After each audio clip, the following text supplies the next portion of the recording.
Mereka dah tulis ilmu fake ni sampai orang tak pedulilah hadis Nabi SAW.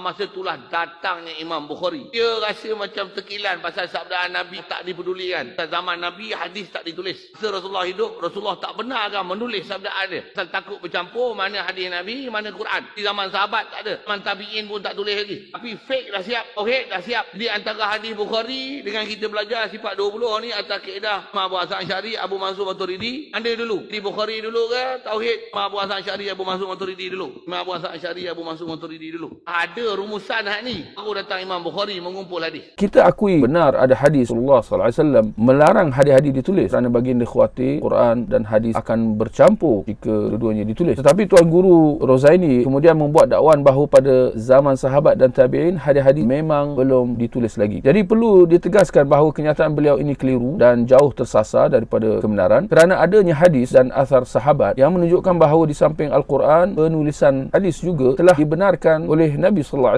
sendiri. Seperti mana kenyataan Abdullah bin Amru, kuntu aktubu kulla syai'in asma'uhu min Rasulillah SAW. Aku menulis segala apa yang aku dengar daripada Rasulullah SAW, dan perbuatan beliau ini diperakui oleh Nabi SAW yang bersabda kepadanya, uktub walladhi nafsi biyadih ma yakhruju minhu illa haq. Tulislah, demi yang nyawaku di tangannya tidaklah yang keluar darinya, yakni mulut baginda, melainkan yang hak. Dan hadis ini diriwayatkan oleh Imam Ahmad. Demikian adanya kenyataan daripada Abu Hurairah yang mengatakan as-sahabah ahadun aktsaru hadithan minni illa ma kana min Abdullah bin Amr fa innahu yaktubu wa ana la aktub. Tidak ada kalangan sahabat yang lebih banyak meriwayatkan hadis daripada aku kecuali Abdullah bin Amr, kerana beliau menulis sedangkan aku tidak. Yang perakuan jelas daripada Abu Hurairah bahawa Abdullah bin Amr menulis hadis sedangkan beliau sendiri tidak. Dan athar ini diriwayatkan oleh Imam Bukhari dalam kitab sahihnya. Jadi ada beberapa pendapat ulama tentang larangan Nabi SAW daripada para sahabat menulis hadis, dan dalam masa yang sama ada keizinan dan kebenaran daripada baginda untuk sahabat menulis hadis, dan ini dijelaskan oleh Al-Khatib Al-Baghdadi dalam kitab Taqid Al-Ilm. Antaranya hadis larangan telah dimansuhkan oleh hadis yang membenarkan, dan ada yang mengatakan larangan ditujukan khas kiranya ayat Al-Quran ditulis dengan benda yang lain pada kertas yang sama, dan ada yang mengatakan bahawa larangan adalah khas buat mereka yang hanya akan bergantung pada tulisan Al-Quran tanpa menghafalnya, dan keizinan daripada baginda diberikan untuk mereka yang menulis dan dalam masa yang sama turut menghafal Al-Quran itu. Tapi kemudian Tuan Guru Rozaini dia mengatakan fik dah siap, tauhid dah siap. Ini musyil apa yang beliau maksudkan, kerana beliau pada awalnya mengatakan Nabi hanya membenarkan Al-Quran sahaja ditulis. Jadi jika maksud beliau fik dan tauhid telah siap, yakni telah ditulis sejak zaman Nabi SAW, maka nyataan beliau ini memang tidak benar. Jadi apa yang benar ialah bahawa kedua-dua Al-Quran dan hadis telah pun ditulis semenjak zaman Nabi SAW, manakala kitab fiqh dan kitab akidah ni hanya ditulis kemudian Tuan Guru Rozaini dia ada mempersoalkan antara kitab hadis Bukhari dan akidah sifat 20 menurut kaedah Abu Hasan Al-Asy'ari dan Abu Mansur Al-Maturidi, yang mana yang datang dulu kata beliau, hadis Bukhari atau tauhid Imam Abu Hasan Al-Asy'ari. Lalu ajaibnya beliau mengatakan Abu Hasan Al-Asy'ari yang datang dulu. Beliau sedar atau tidak, setiap hadis yang diriwayatkan oleh Imam Bukhari dalam kitab sahihnya adalah bersanad, sanad yang bersambung riwayatnya daripada beliau sampailah kepada Rasulullah SAW. Adapun akidah sifat 20 perlu ditegaskan bahawa ia hanya datang jauh kemudian. Jadi Imam Bukhari dia wafat pada tahun 256 Hijrah, sedangkan Abu Hasan